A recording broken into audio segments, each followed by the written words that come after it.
Hi. തിരുവനന്തപുരത്ത് വഞ്ചിയൂർ കോടതിയിലെ senior advocate ബെയിലിൻ Das എന്ന് പറയുന്ന ഒരു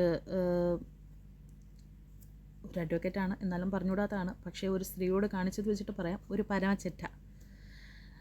അയാളുടെ ജൂനിയറായിട്ട് വർക്ക് ചെയ്യുന്ന ഒരു കുട്ടിയെ, ശ്യാമലി എന്ന് പറയുന്ന കുട്ടിയുടെ കർണം അടിച്ചു പോച്ചു എന്ന് പറഞ്ഞാൽ ശരിക്കും പോച്ചു എന്ന് തന്നെ പറയാം. നിങ്ങൾ വീഡിയോ ആയിട്ടോ ഫോട്ടോ ആയിട്ടോ ആ കുട്ടിയുടെ മുഖം കണ്ടിട്ടുള്ളവർക്ക് അത് മനസ്സിലാവും.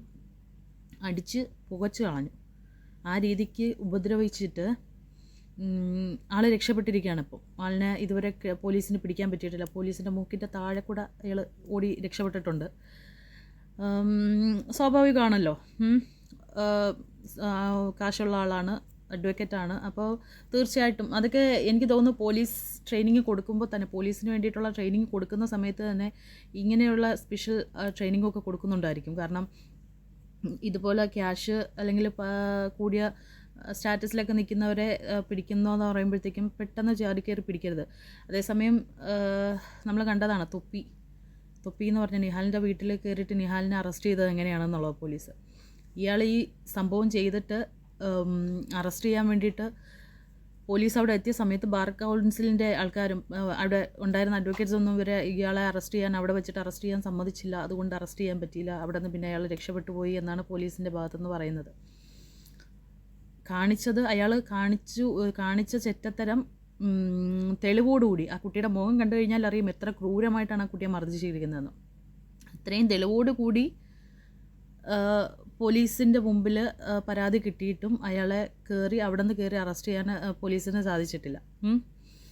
ഇയാളെ ക്രൂരകൃത്യം ചെയ്തിരിക്കുന്നത് എന്തിനെന്ന് വെച്ച് കഴിഞ്ഞാൽ, ഇയാളുടെ കൂടെ 3 വർഷം, ഇപ്പോൾ ഈ ശ്യാമിലി ഇയാളുടെ കൂടെ ജൂനിയറായിട്ട് പ്രാക്ടീസ് ചെയ്യാൻ തുടങ്ങിയിട്ട് 3 വർഷമായി. ശ്യാമിലി അഡ്വക്കേറ്റായിട്ട് ഇയാളുടെ ജൂനിയറായിട്ട് വരുന്നതിന് മുമ്പ് ഇവരുടെ കൂടെ ഉണ്ടായിരുന്ന മിഥുന എന്ന് പറയുന്ന ഒരു സ്റ്റാഫ് ഇപ്പോൾ ഒരു 3 വീക്സായി വീണ്ടും റീജോയിൻ ചെയ്തിട്ട്. അപ്പോൾ ആ കുട്ടി പറഞ്ഞ ഒരു മാറ്ററിൻ്റെ പുറത്താണ് ഈ കുട്ടിയെ ഉപദ്രവിച്ചത് അതുകൊണ്ടല്ല. ആക്ച്വലി അയാൾ ബെയിലിൻ ദാസ് ഓഫീസിലില്ലാതിരുന്ന സമയത്ത് ഈ കുട്ടിയുടെ മുഖത്തേക്ക്, ഈ മിഥുന എന്ന് പറയുന്ന കുട്ടിയുടെ മുഖത്തേക്ക് ശ്യാമിലി ഒരു ഫയൽ വലിച്ചെറിഞ്ഞു എന്നൊരു നുണ ഈ മിഥുന പറയുകയുണ്ടായി. അതിനെ സംബന്ധിച്ച് ശ്യാമിലിയോട് വരണ്ട എന്ന് പറഞ്ഞു, ജോലിയിൽ നിന്ന് പിരിച്ചു വിട്ടു. ഓക്കെ, വരുന്നില്ല എന്ന് പറഞ്ഞ് 2 ദിവസം സി എ പഠിക്കാൻ പോകണമെന്നുള്ള ഒരു ആഗ്രഹമുള്ളതിൻ്റെ പുറത്ത് ഈ കുട്ടി 2 ദിവസം പോയില്ല. പിന്നെ ശ്യാമിലി ഇല്ലാത്തൊരു ഓഫീസിനെ കുറിച്ച് ചിന്തിക്കാൻ വയ്യാന്ന് പറഞ്ഞ് റിട്ടേൺ വിളിപ്പിച്ചിട്ടാണ് അടിച്ചിരിക്കുന്നത്. പെട്ടെന്നുണ്ടായ ടെമ്പറിൻ്റെ പുറത്ത് ഒരടി അടിച്ചു എന്ന് പറഞ്ഞാൽ ഓക്കെ, ഇയാൾ മാപ്പ് പറഞ്ഞു. ഈ സംഭവം അറിഞ്ഞിട്ട് കുട്ടിയുടെ ഹസ്ബൻഡും ആങ്ങളെയും കൂടി ചെന്ന സമയത്ത് അവരുടെ മുമ്പിൽ കാല് പിടിച്ച്, എനിക്ക് കുടുംബം കുട്ടികളും ഉള്ളതാണ്, പറ്റിപ്പോയി എന്ന് പറഞ്ഞ് കാല് പിടിച്ചപ്പോൾ ആ 2 മൊണ്ണകളും അത് കേട്ടിട്ട് മിണ്ടാതെ വന്നു. മൊണ്ണാളം തന്നെ വിളിക്കും. കാരണം ഒരെണ്ണമെങ്കിലും അവൻ്റെ കർണം പോച്ച് തിരിച്ച് കൊടുത്തിട്ടാണ് നിന്നിരുന്നെങ്കിൽ ഓക്കെ, ആണുങ്ങൾ എന്ന് വിളിക്കായിരുന്നു.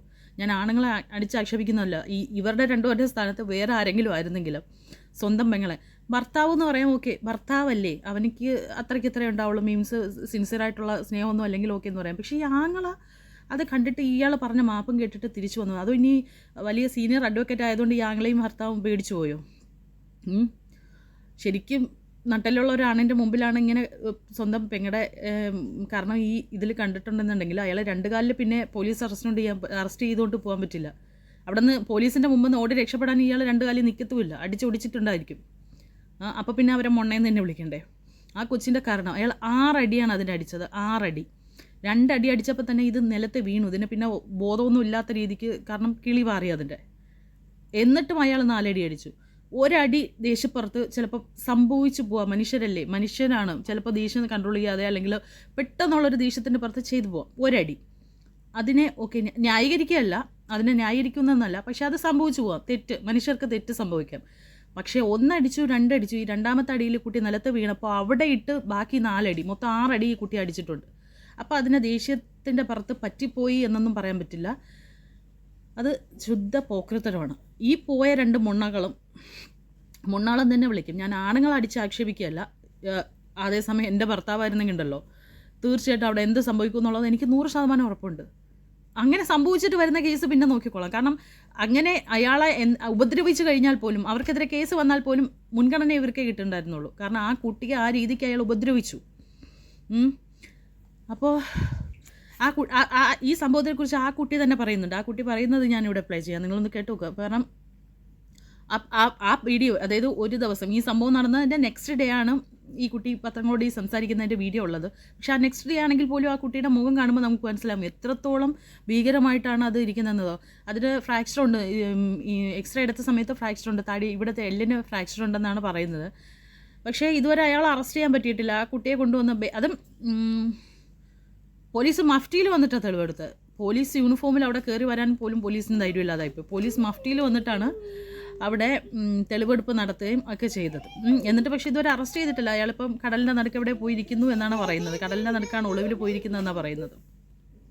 ഇയാളിത് ആദ്യത്തെ സംഭവമല്ല ഈ കുട്ടി ഇങ്ങനെ ഉപദ്രവിക്കുന്നത്. ഈ കുട്ടി 5 മാസം പ്രഗ്നൻ്റ് ആയിരുന്നത്. ഈ കുട്ടി കല്യാണത്തിന് മുമ്പ് തൊട്ട് ഇയാളുടെ അടുത്ത് ജോലിക്ക് ചേർന്നതാണ്. ഈ കുട്ടി 5 മാസം അതിനുശേഷം ഇയാളുടെ അവിടെ ജോലിക്ക് ചേർന്നതിന് ശേഷമാണ് ഈ കുട്ടിയുടെ കല്യാണം കഴിയുന്നത്. കല്യാണം കഴിഞ്ഞു. പിന്നെ 5 മാസം പ്രഗ്നൻ്റ് ആയിരിക്കുന്ന സമയത്ത് ഇതുപോലെ എന്തോ ഒരു സംഭവത്തിൽ ഇയാൾ കുട്ടിയുടെ ചേട്ടത്ത് അടിച്ചു എന്ന് പറയുന്നു. പക്ഷെ അത് അവിടെ ആ കുട്ടി കാണിച്ച വലിയൊരു ഇതാണ്. നമുക്ക് സെൽഫ് റെസ്പെക്റ്റ് എന്നൊരു സാധനമുണ്ട്. അതും പ്രഗ്നൻ്റ് ആയിട്ടിരിക്കുന്ന ഒരു ലേഡിയെ അയാൾ കൈനീട്ടി അടിച്ചു എന്ന് പറയുന്ന സമയത്ത് പിന്നെ അവിടെ ജോലിക്ക് തുടരുതായിരുന്നു. ഇപ്പോൾ കേസ് കൊടുക്കാൻ കാണിച്ച ധൈര്യം അന്ന് കാണിക്കണമായിരുന്നു. പ്രഗ്നൻ്റ് ആയിട്ടുള്ള ഒരു ലേഡി അയാൾ അങ്ങനെ ചെയ്തിട്ടുണ്ടെങ്കിൽ തീർച്ചയായിട്ടും അതിന് പ്രതികരിക്കണമായിരുന്നു. പക്ഷെ അന്ന് പ്രതികരിക്കാതെ തുടർന്നുകൊണ്ടാണ് ഇന്നിപ്പോൾ ഇങ്ങനെ ഒരു ക്രൂരമായിട്ടുള്ളൊരു സംഭവം ഈ കുട്ടിക്ക് നേരിടേണ്ടി വന്നത്. കൂടെ വർക്ക് ചെയ്യുന്ന അല്ലെങ്കിൽ തൻ്റെ ജൂനിയറായിട്ട് വർക്ക് ചെയ്യുന്ന ഒരു സ്ത്രീയോട് ഇയാൾ ഇതാണ് കാണിക്കുന്നതെങ്കിൽ ഇയാൾക്ക് ദേഷ്യം വന്നിട്ട് ഇയാളുടെ വീട്ടിലെ അവസ്ഥ ഇയാളുടെ ഭാര്യയുടെ അവസ്ഥ എന്ന് ആലോചിക്കുകയാണ്. സ്വാഭാവികമായിട്ടും കൂടെ വർക്ക് ചെയ്യുന്നവരോട് എന്തെങ്കിലുമൊക്കെ പേരിൽ ദേഷ്യം വരാം, സംഭവിക്കാം. അപ്പം വീട്ടിലാണ് തീർച്ചയായിട്ടും ഭാര്യയോടും മക്കളോടും കൂടിയാണ് കൂടുതൽ സമയം ചിലവഴിക്കുന്നത്. ആ സമയത്തും ഇതുപോലെ ദേഷ്യം വരുന്ന കാര്യങ്ങളുണ്ടാവും. അപ്പോൾ ഒന്ന് ആലോചിക്കുക, ഇയാൾക്ക് വീട്ടിൽ വെച്ചിട്ട് ദേഷ്യം വന്നുള്ള അവസ്ഥ. പുറത്തുള്ളൊരു സ്ത്രീയെ അയാൾ ഈ രീതിക്കാണ് മർദ്ദിച്ചെങ്കിൽ അയാളുടെ വീട്ടിലെ ഭാര്യയുടെ അവസ്ഥ എന്തായിരിക്കും, മക്കളുടെ അവസ്ഥ എന്തായിരിക്കും? ഇത്രയും ഒരു ചെറ്റ ഇയാളെ പിടിച്ചു കഴിഞ്ഞാൽ ഇനി എന്തായിരിക്കും എന്തായാലും ഇനിയിപ്പം ആങ്ങളെയോ ഭർത്താവോ ഒന്നും അയാളൊന്നും ചെയ്യുമെന്ന് വിചാരിക്കണ്ട. കോടതി വഴി എന്തെങ്കിലും അയാൾക്ക് ശിക്ഷ കിട്ടുകയാണെങ്കിലും. പിന്നെ കിട്ടി, ബാർ കൗൺസിൽ 6 മാസത്തേക്ക് സസ്പെൻഡ് ചെയ്തു. ഇനി 6 മാസത്തേക്ക് വക്കീലായിട്ട് എവിടെയും തുടരാൻ പറ്റും. ഇന്ത്യയിലെ രാജ്യത്ത് എവിടെയും വക്കീലായിട്ട് അയാൾക്ക് തുടരാൻ പറ്റില്ല 6 മാസത്തേക്ക്. അത് ഭയങ്കര ഒരു ശിക്ഷയാണ്. അയാൾ തകർന്നിട്ടുണ്ടാവും ഇത് കേട്ടിട്ട്. അയാൾ ഇനി തുടർന്ന് ഇയാൾക്ക് എന്ത് ശിക്ഷ കിട്ടുമെന്നുള്ളത് നമുക്ക് കണ്ടു തന്നെ അറിയണം. എന്തായാലും ഈ സംഭവത്തെക്കുറിച്ച് ആ കുട്ടി പറയുന്ന വീഡിയോ ഞാനിവിടെ കൊടുക്കാം. സാറിൻ്റെ പഴയ ഒരു ജൂനിയർ വീണ്ടും തിരിച്ചു വന്നു. 3 വർഷം ഞാനാ ഉണ്ടായിരുന്നു, ആ സമയത്ത് ഇല്ലായിരുന്നു. ഇപ്പോൾ തിരിച്ചു വന്നിട്ട് ഒരു 3 വീക്സ് ആയിട്ടേ ഉള്ളൂ. അവർ വന്നിട്ട് അവർക്ക് എന്നോട് ഇതുവരെ ഞങ്ങൾ തമ്മിൽ പേഴ്സണലി ഒരു പ്രശ്നം ഉണ്ടായിട്ടില്ല. ഞങ്ങൾ തമ്മിൽ ഒന്നും സംസാരിച്ചിട്ട് അങ്ങനെ ഒന്നുമില്ല. സാറ് സ്ഥലത്തില്ലാതിരുന്നപ്പോൾ വിളിച്ചിട്ട് ഞാൻ ഫയൽ മുഖത്തൂടെ വലിച്ചെറിഞ്ഞു എന്നിങ്ങനെ ഒരു കള്ളം പറയേണ്ട കാര്യം എന്താണ്? അല്ലെങ്കിൽ സാറ് അത് കേൾക്കാത്ത പാതി എന്നെ ഉടനെ ഓഫീസിൽ വരണ്ടെന്ന് പറയാം. അതിനെ ഞാൻ എന്തുകൊണ്ട് 3 വർഷം ഉണ്ടായിരുന്നതാണ് സാറ്. അവിടെ ഉണ്ടായിരുന്ന മിക്ക ജൂനിയറിനോടും ഇതാണ്, മിക്കല്ല അവിടെ നിന്ന് പറഞ്ഞു വിട്ടിട്ടുള്ള എല്ലാവരോടും അതാ. പെട്ടെന്ന് വിളിച്ചിട്ട് പറയും നാളെ മുതൽ ഓഫീസിൽ വരണ്ട. അവരൊക്കെ പേടിച്ചിട്ട് ഓക്കെ നിർത്തും. ഇപ്പം ഞാൻ 3 വർഷം ഉണ്ടായി, എനിക്കറിയണം എന്ത് കാരണത്താലാണ് എന്നെ പിരിച്ചു വിട്ടതെന്നുള്ളത്. അത് ഞാൻ ചോദിച്ചു. ഞാൻ പറഞ്ഞു ഓക്കെ, അത് സാറ് ഒത്തിരി സോറി പറഞ്ഞു, അമ്മയെ വിളിക്കാം, ഹസ്ബൻഡിനെ വിളിക്കാം എന്നൊക്കെ പറഞ്ഞതിൻ്റെ ബേസിസിലാണ് ഞാൻ തിരിച്ച് ഓഫീസിൽ പോയത്. എൻ്റെ അമ്മ പറഞ്ഞിട്ടാണ് ഞാൻ പറയുക, ഞാൻ പോകുന്നില്ല, ഞാനിനി CA പഠിക്കാൻ പോവാം, എനിക്കിനി അത്ര ഇഷ്ടപ്പെട്ട് വന്ന പ്രൊഫഷനാണ്.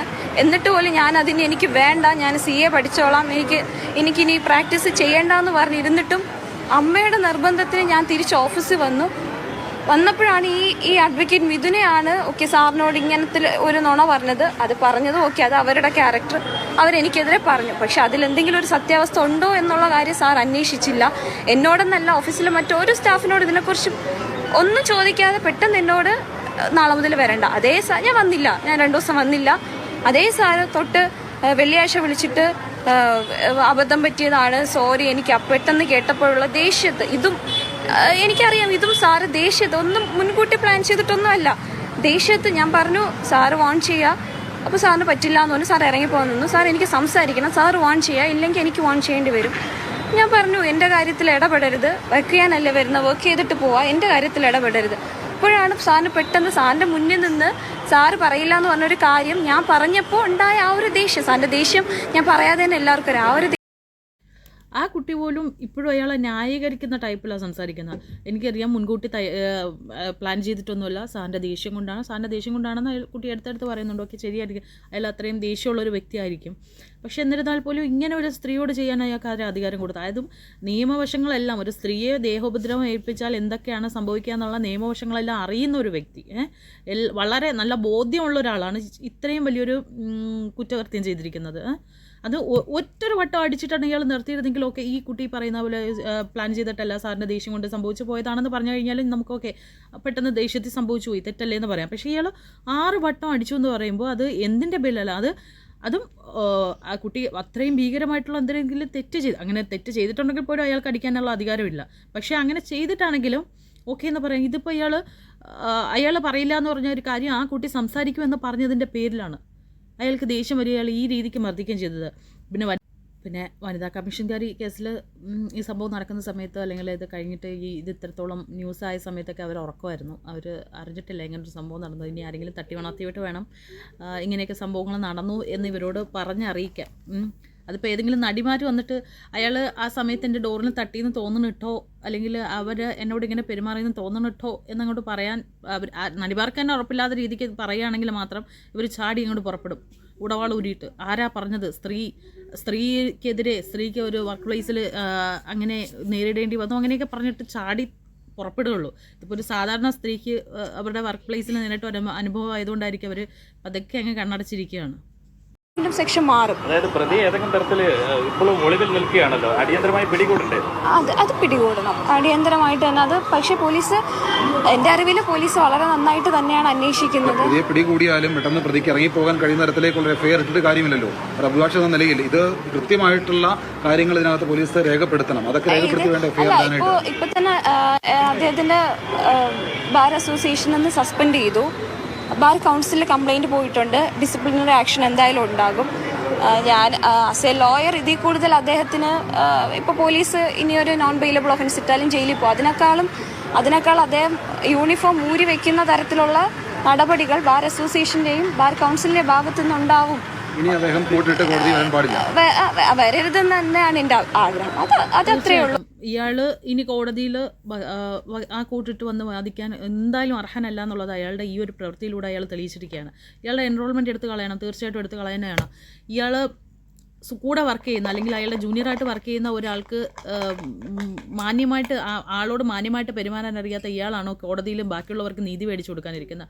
ഈ ഒരു കേസിൽ എന്തായാലും മാന്യമായിട്ടുള്ള, അല്ലെങ്കിൽ നീതി നടപ്പാക്കിക്കൊണ്ടുള്ള തന്നെ ഒരു വിധി വരട്ടെ എന്നും, അയാളെ എത്രയും പെട്ടെന്ന് അറസ്റ്റ് ചെയ്യട്ടെ എന്നും, അയാൾക്ക് തക്കതായ ശിക്ഷ കിട്ടട്ടെ എന്നും എല്ലാവരെയും പോലെ ആഗ്രഹിക്കാം, അല്ലേ? നടക്കുമായിരിക്കും. ഇപ്പോഴത്തെ നമ്മുടെ സാക്ഷര കേരളത്തിൽ ഇപ്പോൾ നടന്നുകൊണ്ടിരിക്കുന്ന ഒരു അവസ്ഥയിൽ ഇതൊക്കെ നടക്കുമെന്ന് പ്രതീക്ഷിക്കാനല്ലാതെ നടക്കുമെന്ന് ഉറപ്പിച്ച് പറയാനൊന്നും പറ്റില്ല. പ്രതീക്ഷിക്കാം, നടക്കുമായിരിക്കും. Okay, thank you.